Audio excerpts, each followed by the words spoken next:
coffee.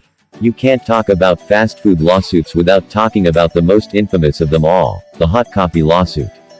In 1992, 79-year-old Stella Liebeck's McDonald's coffee spilled all over her when she was trying to remove the lid. It's certainly easy to make the hot coffee was hot. No way.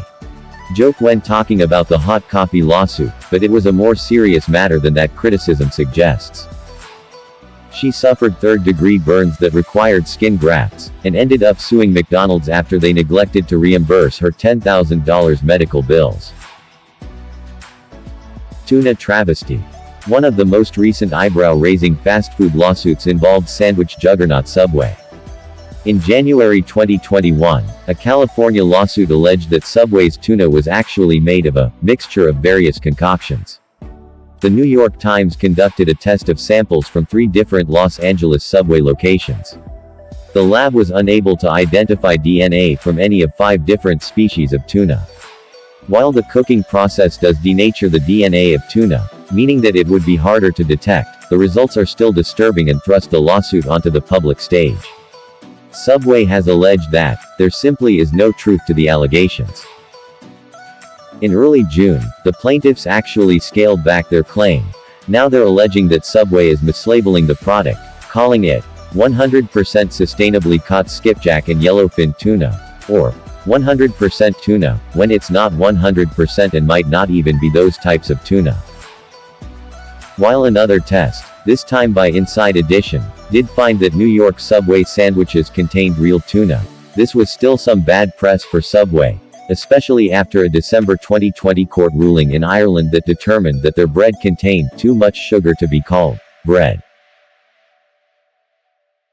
McNugget madness. This lawsuit involved a gnarly encounter with McDonald's chicken nugget. In May 2020, a Palm Beach man bit into one of the breaded chicken bites only to experience a surge of pain as his tooth hit something hard. It turned out that there was a bone, just shy of an inch long, inside one of his McNuggets.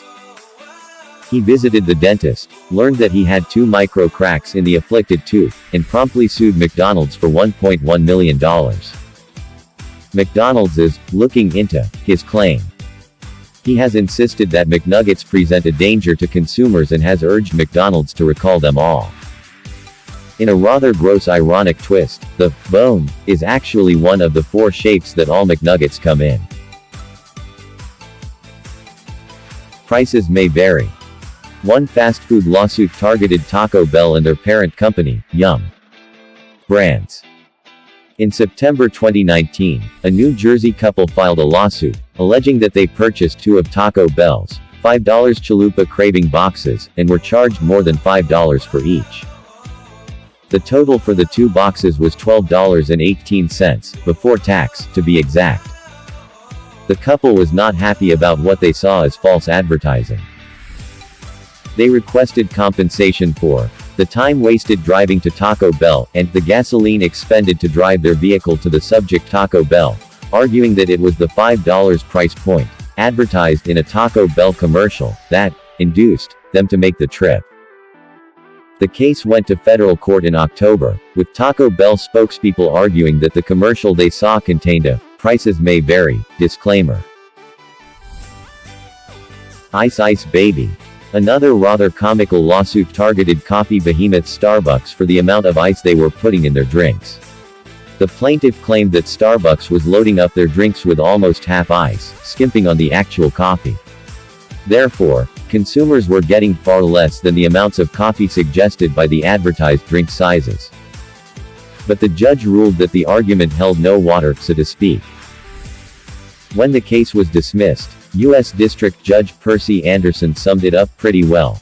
He said that a reasonable consumer ordering an iced drink knows that the drink they receive will include both ice and tea. Go figure. A Starbucks spokesperson also claimed that their employees will happily re-prepare the drink of anyone dissatisfied with the ice-to-drink ratio. Not so happy. Yes, this really happened. A father sued McDonald's for marketing Happy Meals to children. You know, Happy Meals that are basically synonymous with kids' meals.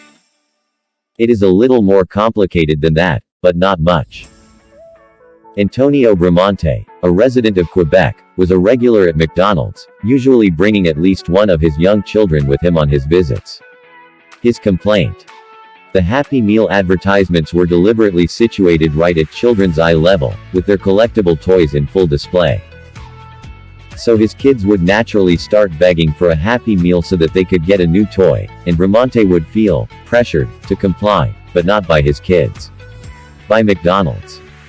Questionable parenting tactics aside, Canada does have a law prohibiting advertising to children under 13. There are exceptions for store windows, children's magazines, and advertisements for live kid-oriented shows. Bramante claimed that McDonald's did not count as one of these exceptions. McDonald's claimed that it did. A Quebec judge declared the suit valid, but no ruling has been reached yet. Canada might have this advertising rule, but they're not one of the countries that have banned McDonald's altogether. Finger pointing. Here's another of the more infamous fast food lawsuits. The time a woman sued Wendy's after finding a human fingertip in her bowl of chili. What sounds like one of the oft-circulated gruesome fast food urban legends is in fact a true story. But it was not a story of a hapless customer finding a body part in her meal. The woman, Ana Ayala, had planted the fingertip in the chili herself, hoping to score some dough from the lawsuit. It was, indeed, a real fingertip.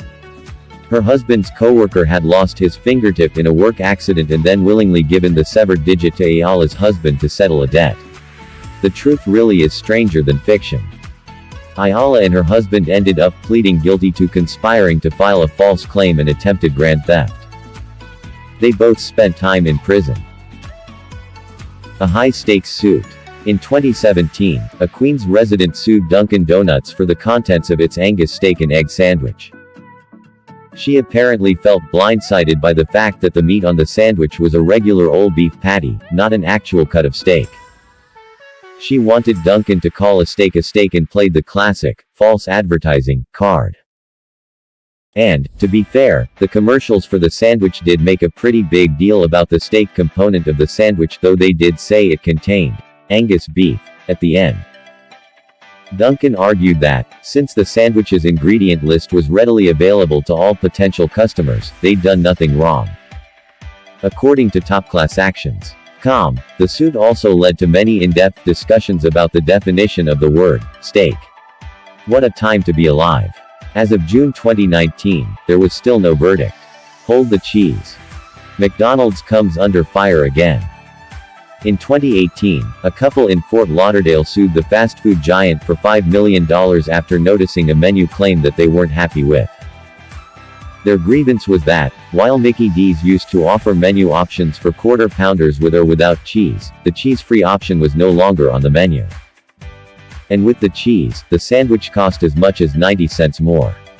The couple's claim was that McDonald's was hoodwinking customers into paying for cheese they didn't want, and charging the more expensive amount even when they asked for no cheese on their burger. McDonald's won the suit, with the ruling saying, a quarter pounder with no cheese and cheese are separate and distinct products, both of which are offered for sale and can be purchased separately in McDonald's restaurants.